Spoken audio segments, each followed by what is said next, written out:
అంశాన్ని ఆధారం చేసుకొని మనం నేర్చుకుంటున్నాం. మొట్టమొదటిగా నోవహు వంటి నీతి నాకు కావాలని అడగాలని నేర్చుకున్నాం. దానిలో నుంచి నీతి వలన కలిగే ప్రయోజనాలు పలు విధములుగా మనం నేర్చుకుంటూ వచ్చాం. ఈరోజు మరొక అంశాన్ని మనం నేర్చుకోవడానికి ఇష్టపడదాం. ఏమి అడగాలి? రెండవదిగా అబ్రహాము వంటి విధేయత నాకు కావాలని అడగాలి. ఏమడగాలి? ఒకటి, నోవహు వంటి నీతి. రెండవది, అబ్రహాము వంటి విధేయత. నేర్చుకుందాం. ఆదికాండము 12వ అధ్యాయము 1 నుంచి 4 వరకు ఉన్న విషయాలు, అలాగే 22వ అధ్యాయము 1 నుంచి 3 వరకు ఉన్న విషయాలు చూడండి. విధేయత వలన లేకపోతే లోబడుట, లేకపోతే విధేయత చూపించుట, వినుట, లేకపోతే వినటం అంటే దేని వింటంటారంటే చెప్పిన మాట ప్రకారముగా నడిచిన వారు విన్నట్లు, నడవని వారు విన్నట్లుగా నటించారని అర్థం చేసుకోవాలంతే.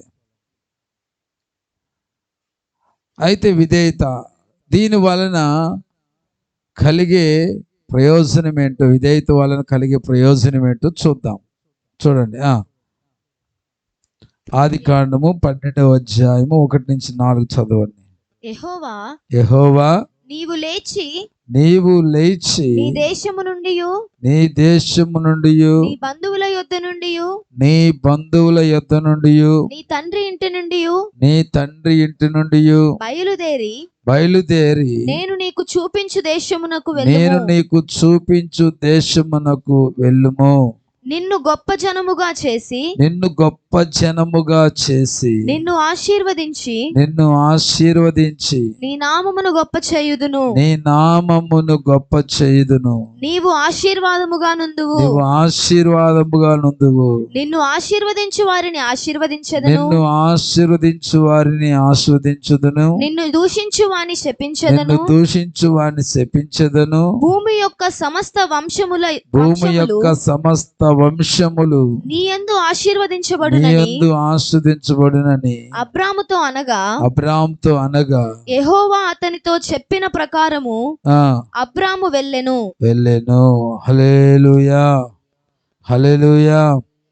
జాగ్రత్తగా వినండి. అబ్రాము ఎక్కడ ఉన్నప్పుడు అబ్రాము యొద్దకు పిలుపు వచ్చిందయ్యా అంటే, కల్దీల ప్రాంతమైన ఊరు అనే పట్టణమందు అబ్రహాం ఉన్నప్పుడు ఈ పిలుపు వచ్చింది. ఎక్కడికి వెళ్ళమన్నాడంటే కనానుకు వెళ్ళమంటున్నాడు. ఎక్కడి నుంచి ఎక్కడికి వెళ్ళమన్నాడు? ఊరు అనే ప్రాంతము నుంచి కనాను అనే ప్రాంతానికి వెళ్ళమంటున్నాడు. ఈ చూపించే దేశం, ఆ చూపించే దేశం పేరే కనాను దేశం. అయితే ఎక్కడి నుంచి ఎక్కడికి వెళ్ళమన్నాడంటే దాని యొక్క మధ్య దూరం ఎంత అంటే, ఎన్ని కిలోమీటర్ల దూరం ఉంటుందంటే 975 కిలోమీటర్ల దూరం.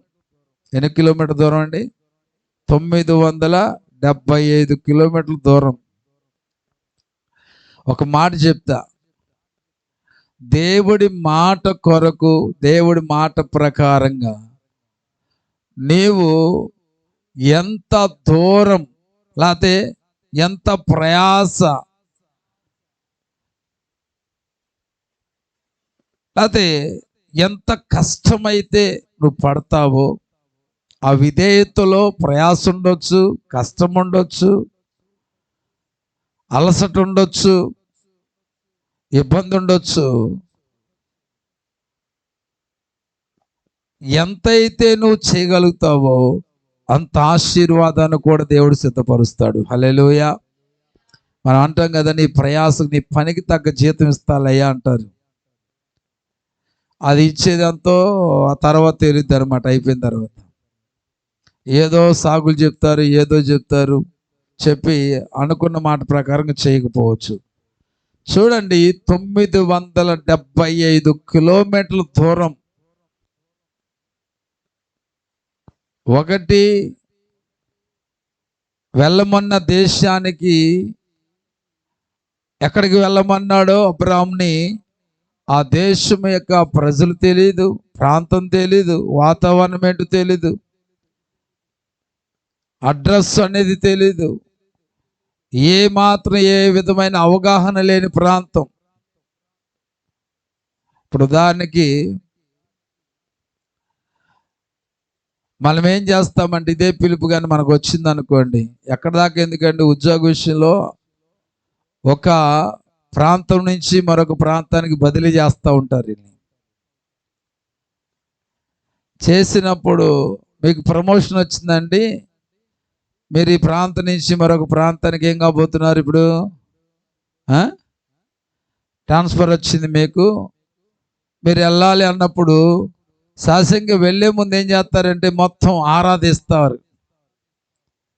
అక్కడ రెంట్లు ఎంత ఉంటాయో, అక్కడ నీళ్ళు దొరుకుతాయా లేవా, అక్కడ మంచోళ్ళైనా, లేకపోతే అక్కడికి వెళుతున్నటువంటి ఆ ఉద్యోగంలో అంటే ఏ ప్రదేశానికి వెళ్తున్నారు, అక్కడ ఉద్యోగం చేసే వాళ్ళందరూ మంచిగానే ఉంటారా, అక్కడ రెంట్లు ఎంత ఉంటాయో, అక్కడ అన్ని రీతిలుగా వసతులు ఉంటాయా, అది రైల్వే స్టేషన్ దగ్గరగానే ఉంటుందా, బస్ స్టాండ్కి దగ్గరగానే ఉంటుందా, సూపర్ మార్కెట్ ఉంటుందా, చేపల మార్కెట్ ఉంటుందా, రైతు బజార్ ఉంటుందా, మొత్తం కూడా ఏం చేస్తారంటే ఆరాధీసి తెలుసుకొని వెళ్ళడానికి ప్రిపేర్ అవుతారు. ఒకవేళ అనుకున్న విధంగా అక్కడ కానీ లేకపోయిందో అనుకోండి, ఏదో విధంగా అది మార్పు అనేది, లేకపోతే అక్కడి నుంచి వేరే స్థలానికి ఏమన్నా మార్చగలుగుతారేమో అని ప్రయత్నాలు చేస్తూ ఉంటారు. కానీ అబ్రహాము మారు మాట మాట్లాడకుండా దేవుడు చెప్పిన మాటకు విధేయత చూపించి అబ్రహాం ఏం చేసాడు, బయలుదేరాడు. హల్లెలూయా. జాగ్రత్తగా గమనించాలి ఇక్కడ మనం. ఈరోజు అబ్రహాము దేవుడి మాటకు లోబడి విధేయత చూపించి అతడు బయలుదేరుట వలన ఎన్ని ఆశీర్వాదాలను దేవుడు ఇక్కడ కలగజేశాడంటే చూడండి, మొట్టమొదటిగా గొప్ప జనముగా చేస్తాడంట. ఏం చేస్తాడు చెప్పాలి? Praise the lord. ఈరోజు నీ జీవితంలో నీ ఒక గొప్ప జనముగా నీ వంశం అనేది వర్ధిల్లాలి అంటే నీవు గొప్ప జనము కలిగిన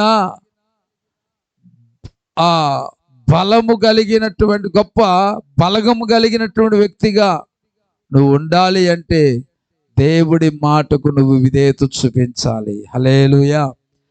ఈరోజు ఒక తల్లిగారు ఒక మాట చెప్తా వచ్చారు. ఒక ఆమె అంట అదే పండుగ నోరేసుకుని పడతా ఉంటుందంట. ఏంటండి, నాలుక భుజాన కండ వేసుకున్నట్టుగా వేసుకుని బయలుదేరిద్దంట. ఎక్కడికి వెళ్తే అక్కడ దురుపుతూ ఉంటుంది. భుజం మీద తీయంగానే కండ ఏం చేస్తారు చెప్పండి? ఒకసారి ఇలా దురుపుతారు, అవునా కాదా? దురుపుతూ ఉంటారు. ఏం కూడా ఏం చేస్తుంది అంటే నాలుక భుజాన్ని వేసుకున్నట్లు కండ వేసుకున్నట్టు తిరుగుతూ ఉంటుంది. ఒకసారి ఆ బ్లాక్లో ఒక ఆమె ఏం చేసిందంటే, ఆ బ్లాక్లో ఉన్న ఆమె ఇంటి ఎదురుగానే కింద ట్యాంకీ ఉంటుంది, నీళ్ళ ట్యాంకీ. ఒక్కోసారి ఏం చేస్తారంటే ఆ నీళ్ళ ట్యాంకీ మీద ఉన్న మూత తీసి నీళ్ళు పట్టుకుంటారు. కొంతమంది గుర్తుండి కూడా మూతయ్యరు, కొంతమంది గుర్తు లేకుండా మూతయ్యరు. ఈగారు గుర్తుండి కూడా ఏమైందిలే మనకు నోరుందో జయించచ్చులు అని చెప్పి ఏం చేసిందంటే మూత వేయకోకుండా వెళ్ళిపోయింది. వెళ్ళిపోతే ఆ ఇంటి ఆవిడ బయటకు వచ్చి, అదేంటి మూత తీసి నీళ్ళు తీసుకెళ్ళి మూత వేయకుండా ఉన్నారు, అసలే నాకు బీపీ పేషెంట్ని, నాకు ఒంట్లో బాగోదు కదా, ఏమైనా ఏంటి పరిస్థితి అని చెప్పి అంటా ఉంటే ఆ మాటలు వినేసి నోరేసుకొని వచ్చేసింది. ఇక ఏ దేవరాయా, ఏమైంది, జరుపుకోవచ్చుగా, ఏ చచ్చిపోతావా అది అని చెప్పేసి చేసిందోను తప్పు. మళ్ళీ పైపెచ్చి ఏం చేస్తుంది, నోరేసుకుని పడిపోతుంది. పడిపోగానే ఈమెకు సంబంధించిన బలగం ఉందంట అక్కడక్కడే 10 మంది దాకా ఉన్నారంట. 10 మంది ఉండి వచ్చి ఒక్కసారిగా ఎవరైతే ఆమెను అన్నారో ఆ మీద వచ్చి బలగమంతా ఏం చేసింది, ఒక్కసారిగా మీద పడ్డారు.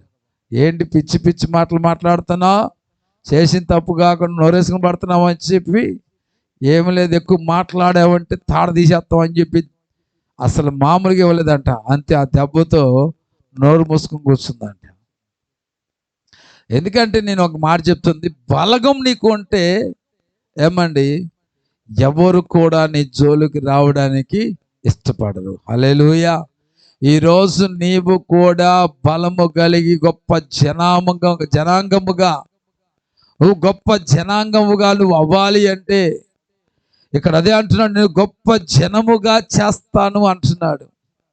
నీ జీవితంలో ఒంటరిగా ఉన్నావేమో, నీకంటూ తోడు లేనటువంటి పరిస్థితి, నీ వైపు మాట్లాడే వారు లేనటువంటి ఒక స్థితి నువ్వు కలిగి ఉన్నావేమో, నీకంటూ జన బలం అనేది లేనటువంటి స్థితిలో ఉన్నావేమో, అండబలము లేనటువంటి స్థితిలో ఉన్నావేమో. ఈరోజు ప్రియ దేవుని బిడ్డలారా, నువ్వు దేవుని బిడ్డగా నువ్వు జీవిస్తే దేవుడే నీకు గొప్ప జనాంగముగా మారిపోతాడు. హల్లెలూయా. ఆయన గొప్ప బలముగా మారిపోతాడు. ఇక్కడ దేవుడి మాటకు విధేయత చూపించడం ద్వారాగా చూడండి, ఒకటి గొప్ప జనముగా చేస్తాడు. ఈరోజు బిడ్డలు లేనటువంటి పరిస్థితుల్లో ఉండొచ్చు, లేకపోతే భార్యాభర్తలుగానే జీవిస్తూ ఉండొచ్చు. అబ్రాహాము దేవుడు పిలిచినప్పుడు వారు కూడా, అబ్రాహాము 75 సంవత్సరాల వయసులో ఉన్నప్పుడు దేవుడు పిలుపు వచ్చింది, బిడ్డలు లేని పరిస్థితి. ఆ టైంలో చూడ అంటున్నాడు అబ్రాహాముతో, నిన్ను గొప్ప జనముగా చేస్తానన్నాడు. చేస్తానని చెప్పిన దేవుడు చేశాడా లేదా? చేశాడు.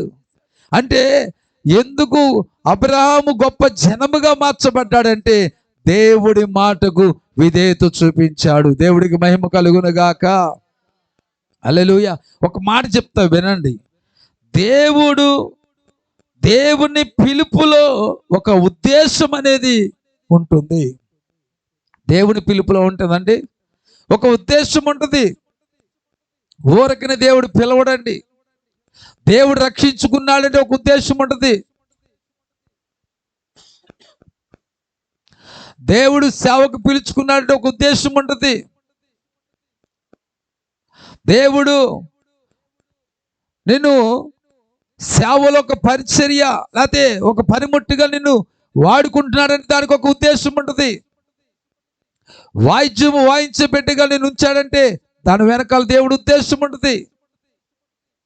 పాటలు పాడే ఒక వరం ఇచ్చాడంటే దాని వెనకాల ఒక ఉద్దేశం ఉంటుంది.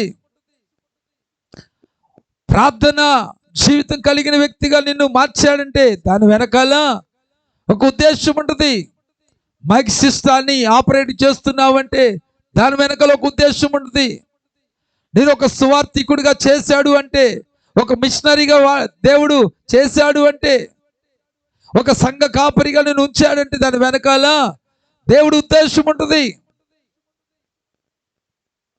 ఈరోజు ప్రియ దేవుని బిడ్డలారా, ఆ ఉద్దేశము ఏమైందో తెలుసా? చూడండి, రోమపత్రిక 8వ అధ్యాయము 30 వచనం చూడండి.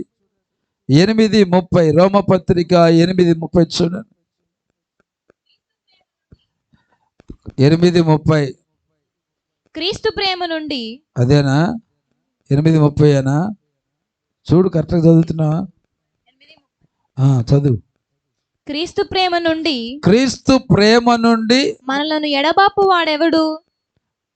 రోమ 8:30 అదే. ఏం చదువుతున్నాకయ్యా?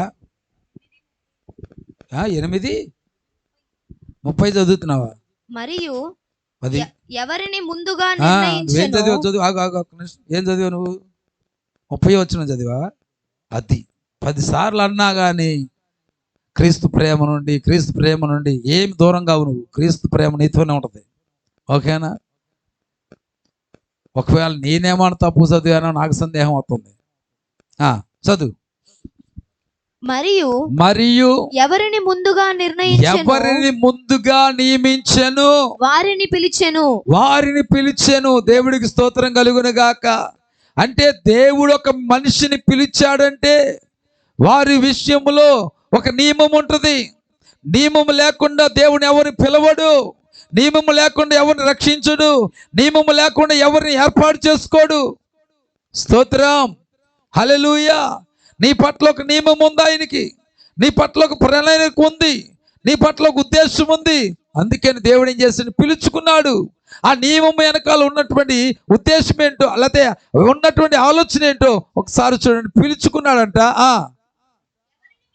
ఎవరిని పిలిచెను?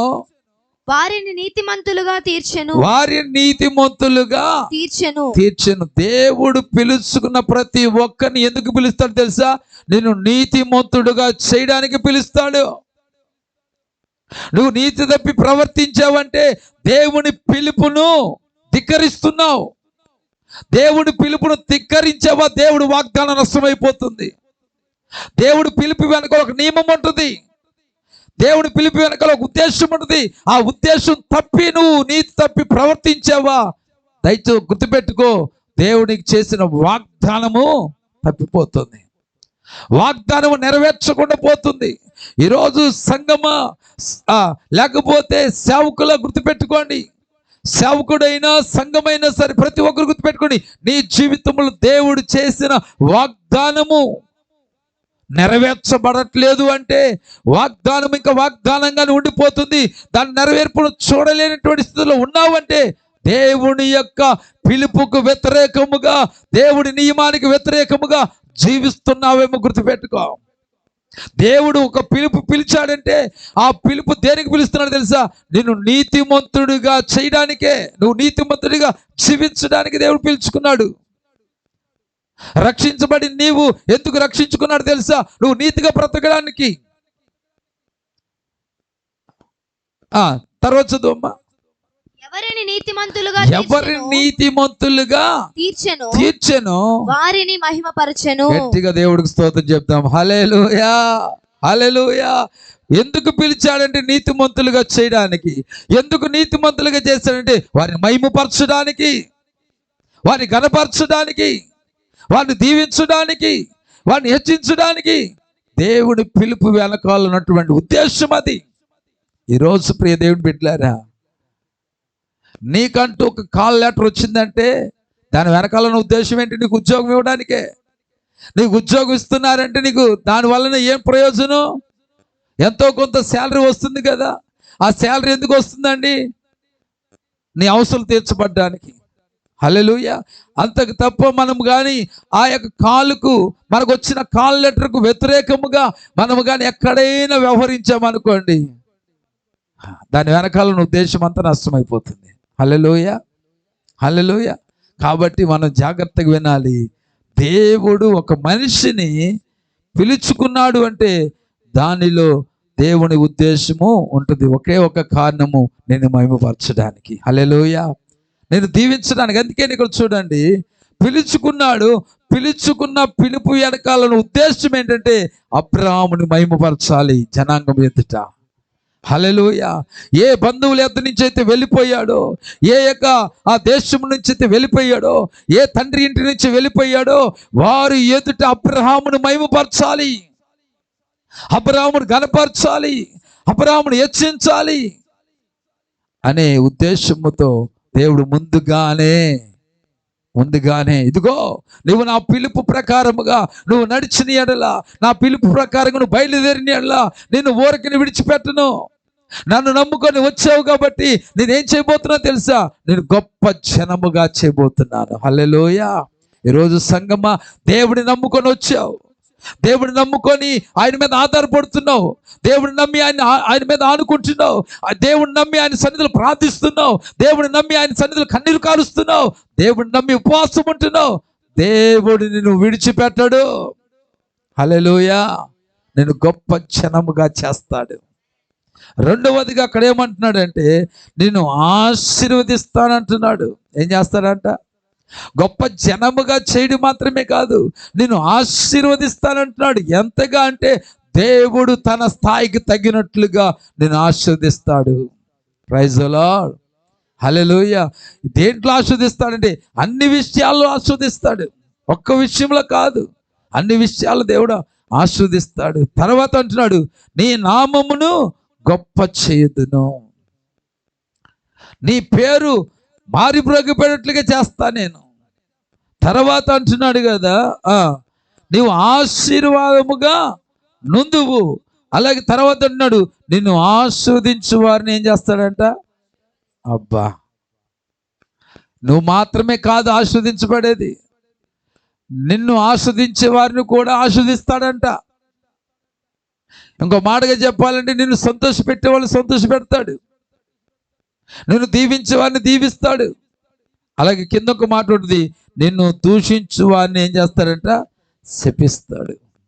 నువ్వేమి వాళ్ళ జోలికి వెళ్ళక్కర్లా. నేను అందుకని సంఘానికి ఎప్పుడు చెప్తా, నిజంగా దేవుడు పిలుపు తగినట్లు నువ్వు బ్రతుకుతే నువ్వు ఎవరి మీద నోరేసుకుని పడక్కర్లా, నువ్వు ఎవరి జోలికి వెళ్ళక్కర్లా, మౌనంగా ఉంటే చాలు.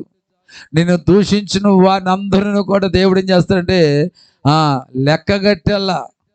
ఒక మాట నిన్ను దూషించారంటే వాళ్ళకి 2 రకాలుగా దేవుడు వేస్తూ ఉంటాడు దరువు. గుర్తుపెట్టుకోండి, ఏదైనా దేవుడు 2 ఎత్తాడు. ఏమిస్తాడండి? ఏది చేసిన 2 కానీ చేస్తాడు. అందుకనే మనం ఏం చేయాలంటే మౌనముగా ఉండాలి. ప్రైజ్ ద లార్డ్, హల్లెలూయా. అలాగ మనం ఎప్పుడైతే మౌనంగా ఉంటామో ఏమండి, నిజంగా వారి ఎదుట మన దేవుడు ఏం చేస్తాడంటే, మనల్ని దూషించారే, మన దూషించిన ఆ నోరే మనల్ని పొగిడేట్లుగా చేస్తాడు, మనల్ని దీవించేట్లుగా చేస్తాడు. ఒక విధంగా చెప్పాలంటే మన మీద ఎక్కడ లేని ప్రేమను పుట్టిస్తాడు అంతే. ఇక మన మీద ఆధారపడి చేస్తాడు అంతే దేవుడు. అలాంటి గొప్ప దేవుడు యేసునాథుడు. తర్వాత చూడండి, ఇక్కడ అంటున్నాడు భూమి యొక్క సమస్త వంశములను ఎందేమవుతాయి అంట? ఆస్వాదించబడును. Praise the lord.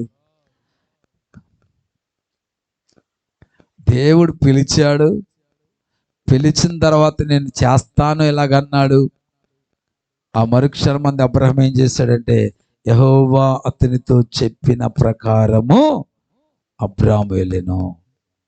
ఇక్కడికి వచ్చేసరికి మనం కాస్త వెనకబడిపోతూ ఉంటాం.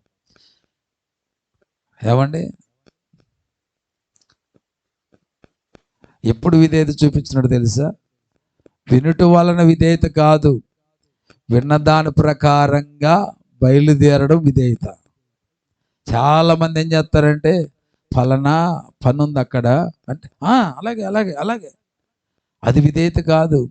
విన్నదాని ప్రకారంగా బయలుదేరుట విధేయత, విన్నదాని ప్రకారంగా ఆ పని చేయుట విధేయత, విన్నదాని ప్రకారంగా నడుచుకొనుట, అది విధేయత చూపించడం. అర్థమైందా? వినుట వల్ల విధేయత కాదు, విన్నదాని ప్రకారంగా చేయటం అనేది విధేయత.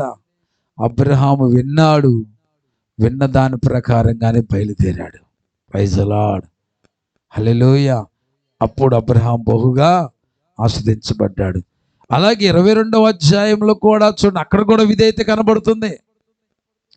ఈ 2 భాగాలలో మనం చూస్తే 12వ అధ్యాయములో ఏమీ లేని స్థితిలో ఉన్నప్పుడు విధేయత చూపించాడు. 22వ అధ్యాయంలోకి వచ్చిన తర్వాత సమృద్ధిలో ఉన్నప్పుడు కూడా విధేయత చూపించాడు.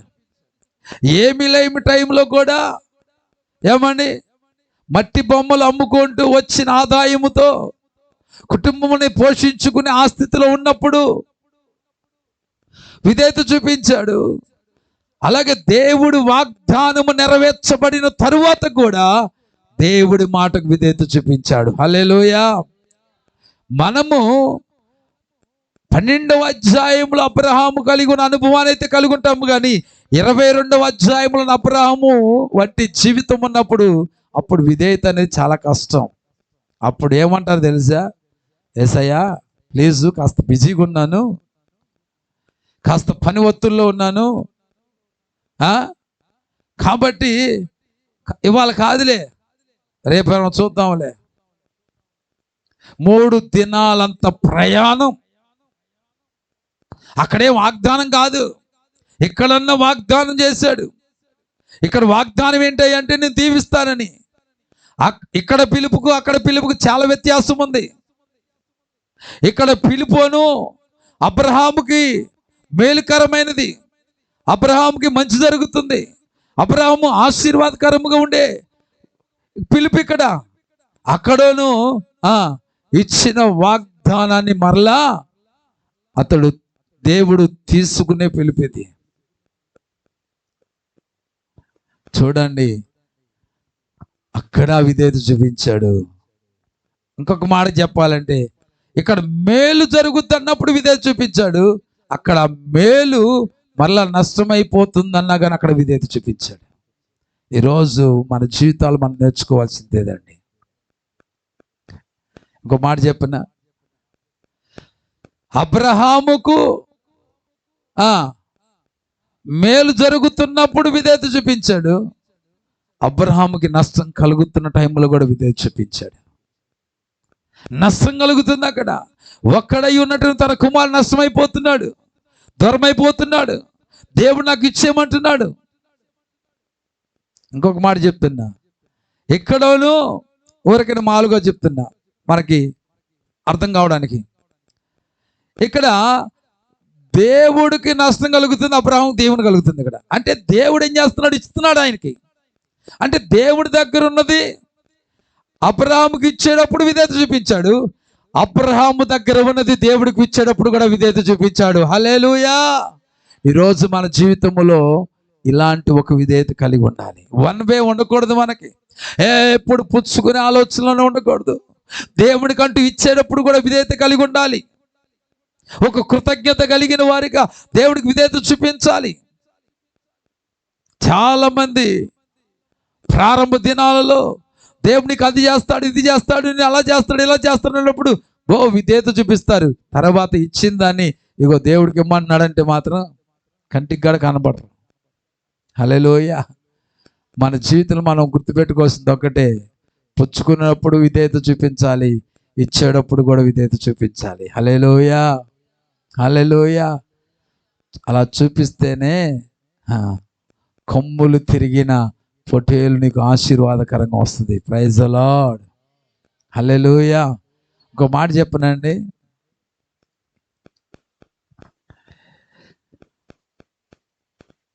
దేవుడికి ఇచ్చేటప్పుడు విధేయత చూపించిన విధేయత ఉందే, అదేం చేసిందంటే గొప్ప జనముగా చేసింది. Praise the Lord. హల్లెలూయా. కొన్ని వాగ్దానాలు పుచ్చుకునేటప్పుడు విధేయత చూపించినప్పుడు నెరవేర్చబడింది. కొన్ని వాగ్దానాలు ఇచ్చిన దానిని మళ్ళా పుచ్చుకున్న దానిని ఇచ్చేటప్పుడు నెరవేర్చబడ్డాయి. ఈరోజు కొన్ని వాగ్దానాలు నువ్వు పుచ్చుకొని విధేయత చూపిస్తే అప్పుడు నెరవేర్చబడతాయి. మరికొన్ని వాగ్దానాలు పుచ్చుకునేది ఇచ్చినప్పుడు నెరవేర్చబడుతుంది. హల్లెలూయా, హల్లెలూయా. ఒకవేళ ఇంకా కొన్ని వాగ్దానాలు నెరవేర్చబడలేదేమో, కొన్ని మాత్రమే నెరవేర్చబడ్డాయి, మరి కొన్ని నెరవేర్చబడలేదేమో. నెరవేర్చబడలేదంటే ఒకవేళ పుచ్చుకున్న దాన్ని ఇచ్చే విషయములు కాస్త అవిధేయత చూపిస్తున్నావేమో. హల్లెలూయా, హల్లెలూయా. ఒక ఆయన పుచ్చుకున్నాడు, నాకు దేవుడు అది చేసాడు, ఇచ్చేసాడు అన్నాడు. కానీ పుచ్చుకున్న దాని ప్రకారం ఇచ్చేటప్పుడు ఏం చేసాడంటే కోత. ఏంటంటే కోత కోసాడు. నేనేం మాట్లాడాల, నాకు అన్నీ తెలుస్తూ ఉంటాయి, మౌనంగా ఉంటా. ఆ కోత ఏం చేసిందంటే 2 వారాలు మంచం మీద పడుకున్నట్లు చేసింది అబ్బకి. 2 వారాలు. అరే, దేవుడు దగ్గర నుంచి పుచ్చుకునేటప్పుడు మాత్రం 2 చేతులు చాపుతారు, కానీ దేవుడికి ఇచ్చే విషయంలో ఒక గుప్పిడి విప్పమన్నప్పుడు ఏం చేస్తారంటే దాన్ని కూడా ఆపేస్తూ ఉంటారు. పుచ్చుకున్నప్పుడు ఎవరైనా పుచ్చుకున్నప్పుడు ఎలా పుచ్చుకుంటారు? ఇలా పెడతారు, తొందరగా పెట్టరు. ఎలా పెడతారు చెప్పండి? పెడతండి దోశ పెడతారు. ఇచ్చేటప్పుడు దోశల నుంచి పోతారు, పోయి రిట్టకి ఇస్తారు. అవును, దేవుడు కూడా ఎంత గొప్పవాడండి. పుచ్చుకున్నప్పుడు దోశలు పట్టమంటున్నాడు, ఇచ్చేటప్పుడు గుప్పిడితో పెట్టమంటున్నాడు.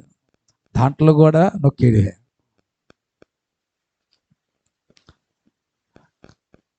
మనోనేత్రాలు తెరవబడితే అద్భుతం జరుగుద్ది. హల్లెలూయా. నిజంగా మన సంఘములోని బిడ్డ ఏం చేసిందంటే, నేను ఎప్పుడు ఎవ్వరికి బలవంతంగా ఏది చెప్పను, చేయను కూడా.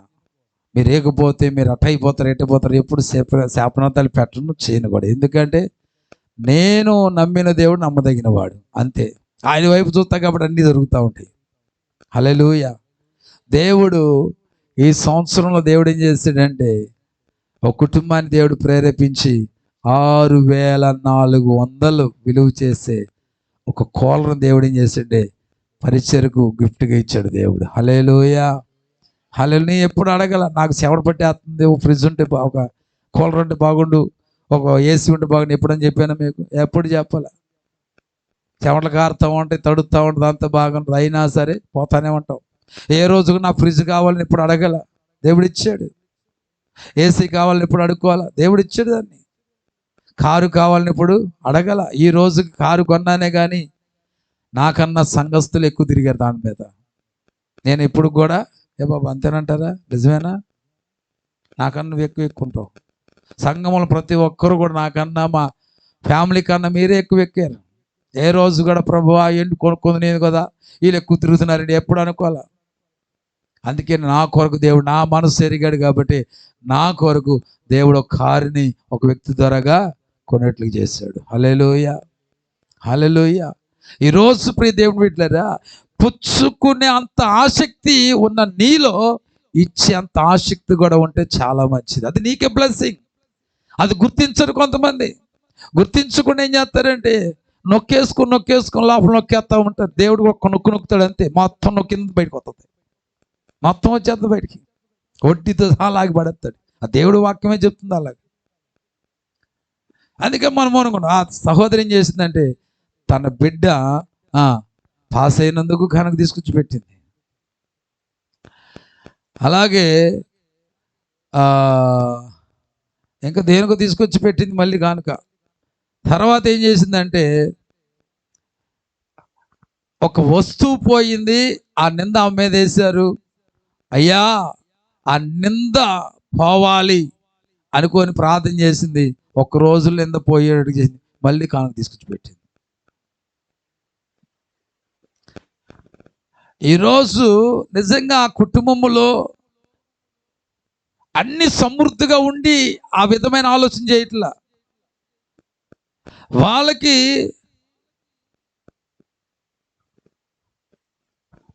తినటానికి సరిపడా దేవుడు ఇస్తూ ఉన్నాడు, అలాగ పోషించబడుతున్నారు. కొద్దిగా పప్పులు కూడా ఉన్నాయి. నేను అప్పటికి అంటాను, ఎందుకమ్మా అంటే అమ్మో అలాగే ఇవ్వడం వల్లనే ఈరోజు వరకు మేము కోలుకొని ఉండగలిగాం. లేకపోతే మాకున్న పరిస్థితులను బట్టి అయితే మేము నష్టపోయే అసలు బతికే వాళ్ళం కాదు. అలాగ బతికి ఉన్నామంటే దేవునికి నమ్మకంగా ప్రతి విషయంలో కూడా ఉంటున్నాం కాబట్టి దేవుడు ఈరోజు నిలబెడుతున్నాడు అని చెప్తున్నారు. ఈరోజు ప్రియ దేవుని బిడ్డలారా, ఎందుకు ఈ మాట చెప్తున్నాడు? అబ్రహాము విధేయత దేవుడు వాగ్దానం నెరవేర్చింది. Praise the Lord. హల్లెలూయా. పుచ్చుకునే సందర్భంలో విధేయత ఉన్నాడు, అలాగే పుచ్చుకున్న దాన్ని ఇచ్చే విషయంలో కూడా విధేయత కలిగి ఉన్నాడు. కొంతమంది కొమ్ములు వచ్చేస్తాయి, గర్వం వచ్చేస్తుంది, అతిశయం వచ్చేస్తుంది, అహంకారంతో బ్రతుకుతూ ఉంటారు. జీవితాల్లో ఏమండి, మనం నష్టపోకుండా జాగ్రత్త పడవలసిన వారమే ఉన్నాం. చెప్పడానికి చాలా మాటలు ఉన్నాయి, కానీ ఈ వారానికి నా మాటలు నేను ముగించాలని ఇష్టపడుతున్నా. వచ్చే వారము మరికొన్ని విషయాలు మీకు చెప్పిన మాటలు ముగిస్తాను. కళ్ళు మూసుకొని అందరూ కూడా ప్రార్థన చేసుకుందాం. ఈరోజు నీ విధేయత ఎలాగుంది? ఏ విధంగా నీ విధేయతను నువ్వు కలగజేస్తున్నావు, చూపిస్తున్నావు, విధేయత కలిగి ఉంటున్నావు. పుచ్చుకునేటప్పుడైనా విధేయత, పుచ్చుకున్న దానిని ఇచ్చేటప్పుడు కూడా విధేయత కలిగి ఉంటున్నావా? జాగ్రత్త గుర్తుపెట్టుకోండి. పుచ్చుకునేటప్పుడు కొన్ని వాగ్దానాలు నెరవేర్చబడతాయి, పుచ్చుకున్న దాన్ని ఇచ్చేటప్పుడు కొన్ని వాగ్దానాలు నెరవేర్చబడతాయి. ఈరోజు నీ జీవితంలో కొన్ని వాగ్దానాలు నెరవేర్చబడ్డాయేమో, మరి కొన్ని వాగ్దానాలు అలాగే నిలిచిపోయి ఉన్నవేమో. ఈరోజు ప్రియ దేవుని బిడ్డ, అబ్రహాముకు దేవుడు చేసిన ప్రతి వాగ్దానము చేసేటప్పుడు ఏమండి, ఏమీ లేనివాడుగా ఉన్నాడు. ఎప్పుడైతే విధేయత చూపించాడో ఏమండి, వాగ్దానాలు ఒకదాని వెంబడి ఒకటి నెరవేర్చబడతా వచ్చాయి. దేవుడి మాట ప్రకారంగా బయలుదేరాడు. ఏమండి, ఇస్తూ ఉన్నాడు, దేవుడు పుచ్చుకుంటూ ఉన్నాడు. ఆ సందర్భంలో విధేయత కలిగి ఉన్నాడు, కొన్ని వాగ్దానాలు నెరవేర్చబడ్డాయి. తర్వాత పుచ్చుకున్న దానిని దేవుడు అడిగినప్పుడు ఇచ్చే విషయంలో కూడా విధేయత కలిగి ఉన్నాడు. మరి కొన్ని వాగ్దానాలు అబ్రహాం జీవితంలో నెరవేర్చబడ్డాయి. ఈరోజు మన జీవితంలో కూడా అటు రీతిగా వాగ్దానాలు నెరవేర్చబడినట్లుగా ఈరోజు అబ్రహాం అంటే విధేయతను కలిగి జీవిస్తావా? దేవుడు పిలిచాడు అంటే ఆ పిలుపు వెనకాల ఒక ఉద్దేశం ఉంటుంది. ఆ ఉద్దేశం ఇంకా నీ జీవితంలో నెరవేర్చబడలేదంటే, నేను మహిమపరచాలనేదే దేవుడి ఉద్దేశం, నేను ఘనపరచాలనేదే దేవుడి ఉద్దేశం, నేను గొప్ప జనముగా చేయడం అనేది దేవుడి ఉద్దేశం.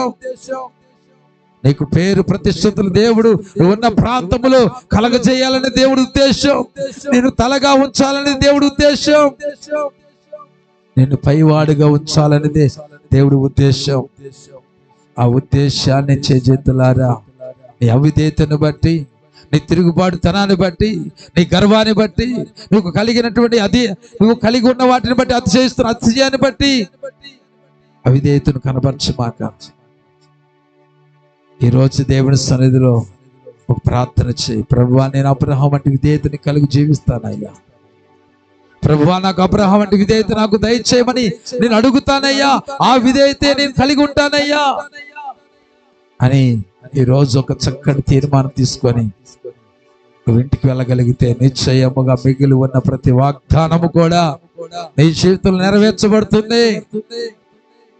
హల్లెలూయా, హల్లెలూయా, హల్లెలూయా. యేసయ్యా, ఎక్కడైనా తప్పిపోయావేమో, దేవుడి ఉద్దేశాన్ని నెరవేర్చకుండా ఎక్కడైనా జారిపోయావేమో, ఎక్కడైనా త్రుటిలో పడిపోయావేమో, ఎక్కడైనా వెనక్కి తీసుకున్నావేమో, నీ ఆలోచన, నీ తీర్మానాన్ని వెనక్కి తీసుకున్నావేమో. నువ్వు దేవుడికి చూపించే విధేయత ఎక్కడ నష్టమైపోయిందేమో. ఒక్కసారి నిన్ను పరీక్షించుకొని, ప్రభువా దయతో నన్ను క్షమించయ్యా. ఏమీ లేని వాడిగా ఉన్నప్పుడు అయ్యా నన్ను పిలుచుకొని రక్షించుకున్నావు. ఆ మొదటి దినాల్లో ఉన్న విధేయత, ఇదిగో ప్రభు ఇప్పుడు నువ్వు నాకు ఇచ్చిన వాటిని బట్టి అయ్యా మునుపు ఉన్నటువంటి విధేయత ఈ రోజు లేకుండా నేను జీవిస్తున్నానయ్యా. అయితే నన్ను క్షమించు. ఈరోజు నన్ను ఉద్దేశించి నాకు మాట్లాడావు, ఎందుకు నా జీవితంలో వాగ్దానం నెరవేర్చబడట్లేదని నేను ప్రశ్నించిన ప్రశ్నకు ఈ రోజు నాయన అబ్రహాము జీవితం నుంచి నాకు నేర్పించిన పాఠాన్ని బట్టి నాయన ఈ రోజు మొదలుకొని నేను కూడా అబ్రహాము వంటి విధేయత నేను కలిగి బ్రతుకుతానయ్యా. పుచ్చుకునేటప్పుడు ఏ విధేయత అయితే చూపించానో, పుచ్చుకున్న దానిలో నుంచి నీకు ఇచ్చే విషయంలో కూడా విధేయత కలిగి జీవిస్తానయ్యా అని దేవుడి సన్నిధిలో ఒక చక్కటి తీర్మానం తీసుకోగలిగినట్లయితే నిశ్చయముగా దేవుడు నిన్ను ఆశీర్వదించ మొదలు పెడతాడు. ప్రైజ్ ది లార్డ్, హల్లెలూయా. నీ అవసరత తీర్చుకునేటప్పుడే నా విధేయత, నీ అవసరం తీర్చబడిన తర్వాత నువ్వు విధేయత కలిగి జీవించవా? నీ అవసరం దేవుడు తీర్చాడే, అలాగే దేవుని యొక్క అవసరత నీ ద్వారా తీర్చబడవలసి ఉంది. అప్పుడు విధేయత చూపించవా? నిన్ను ప్రేమించినంతగా దేవుడు ఎందుకు ప్రేమించలేకపోతున్నావు? నిన్ను పట్టించుకున్నట్లుగా దేవుని ఎందుకు పట్టించుకోవట్లా? దేవుని పరిచయ విషయంలో ఎందుకు నీకు గ్రహింపున్నట్లా? ఈరోజు దేవుని అడుగు, ప్రభా దయతో నన్ను క్షమించయ్యా. నేను చేసిన పొరపాటు మరలా నా జీవితంలో నేను జరగకుండా చూసుకుంటానయ్యా, నేను కాపాడుకుంటానయ్యా. ఈ లైవ్లో ఈ మాటలు విన్నవారులారా, నీ జీవితంలో ఎక్కడైనా నీ సేవకుడికి వ్యతిరేకంగా జీవిస్తూ వచ్చావేమో, మొదటి దినాల్లో ఉన్నటువంటి ఆ విధేయత ఈ రోజు నీ జీవితంలో లేకుండా పోయిందేమో. ఈ రోజు నీ జీవితంలో ఒకవేళ అవిధేయత అనేది నువ్వు కలిగి ఉన్నట్లయితే ఈ రోజు నీ జీవితాన్ని సరి చేసుకో. నేను పిలుచుకున్న పిలుపు వెనకాల దేవుడి యొక్క ఉద్దేశం ఉంది. దాన్ని అనవసరంగా పాడు చేసుకోమాక, దాన్ని నాశనం చేసుకోమాక. Praise the Lord. Hallelujah, hallelujah. ప్రార్థన. దయగల తండ్రి, ప్రేమగల రాజా, ఈ రాత్రి మీరు మాతో మాట్లాడిన విధానం బట్టి స్తోత్రాలు. విన్న దాని ప్రకారం మా జీవితాలు కట్టుకుంటూ ముందుకు సాగిపోవడానికి సహాయం చేయమని, మంచి నేల పడిన విత్తనాల వల్ల ప్రతి జీవితం నూరంతులుగా ఫలించునుగా కానీ ప్రార్థిస్తూ యేసయ్య శక్తి కలిగిన నామములో ప్రార్థించే మనవులన్నీ వేడుకొంచున్నా పరమ తండ్రి. ఆమేన్, ఆమేన్, ఆమేన్. సిలువ రక్తమే ప్రవేశు నామమునకే సంపూర్ణ విజయము కలుగును గాక. ఆమేన్, ఆమేన్, ఆమేన్. వాగ్దానాన్ని